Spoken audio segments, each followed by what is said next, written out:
Seattle, in Seattle, there was a video that was released to the public of a cop who is on his body cam laughing and joking about, and this happened the same day, by the way, of an investigation that he was investigating about another cop who hit a 23-year-old grad student, knocked her 100 yards away, and killed her. Let's go ahead and get the backstory on that real quick. That disturbing police video igniting outrage tonight in Seattle. The officer heard laughing on police body cam video just hours after responding to the death of a pedestrian hit in a police collision. Here's Matt Gutman. Tonight, Seattle police conducting an internal investigation into this video, which sparked national outrage. But she is dead.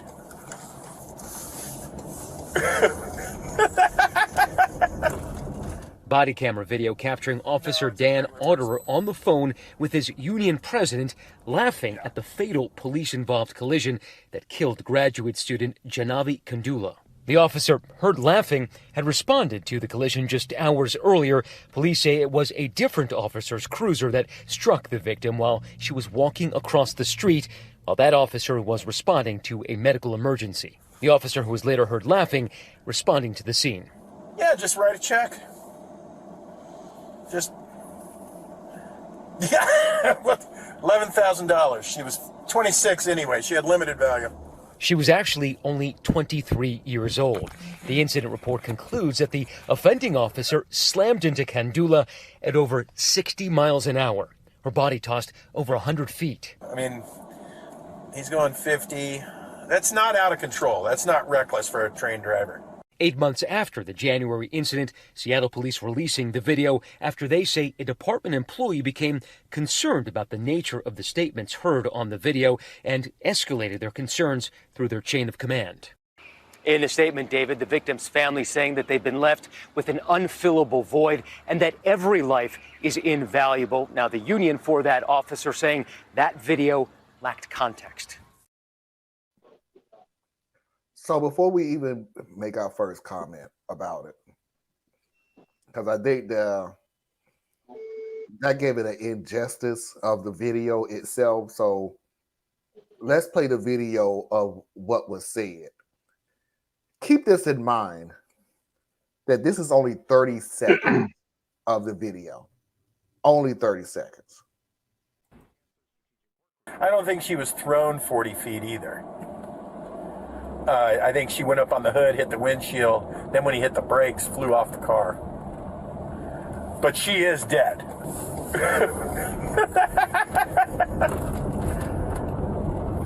No, it's a regular person. Yeah, just write a check. Yeah, $11,000. She was 26 anyway. She had limited value.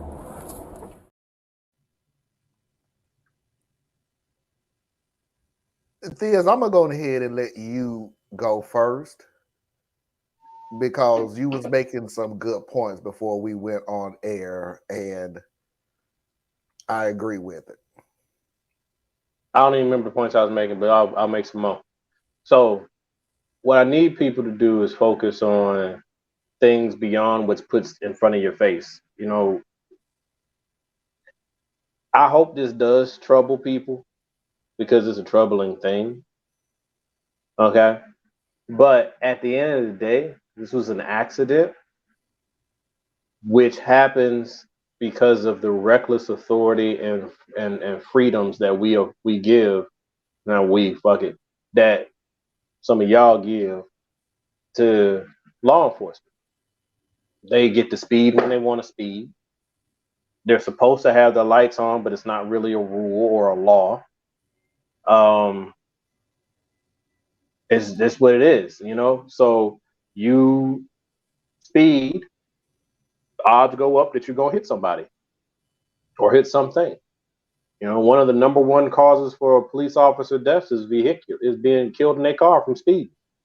So there's so many layers to this. I mean, the obvious shock value is police officer runs into a street speeding, hits a young lady. She dies a horrible death. And then the police officer's comrades could care less. Then you're not real people to them.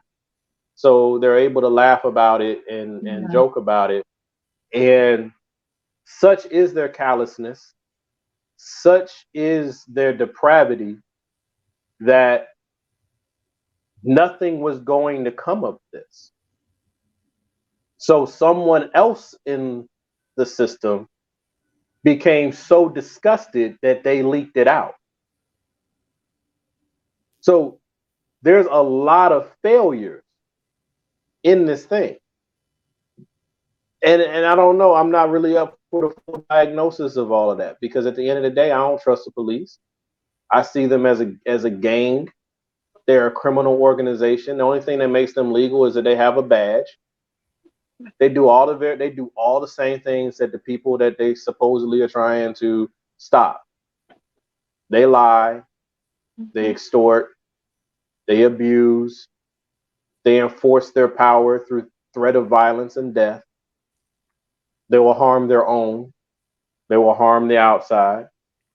They have the sheepdog mentality. If you've never heard of the sheepdog theory, it's something that law enforcement has, where they don't view themselves as part of the actual community. There's something above that, right? So you have the wolf, you have the sheep. Well, we're the sheep. Mm-hmm. Bad guys are the wolves. The police see themselves as sheepdogs. They're not even part of the population that they're trying to protect. They're better than that.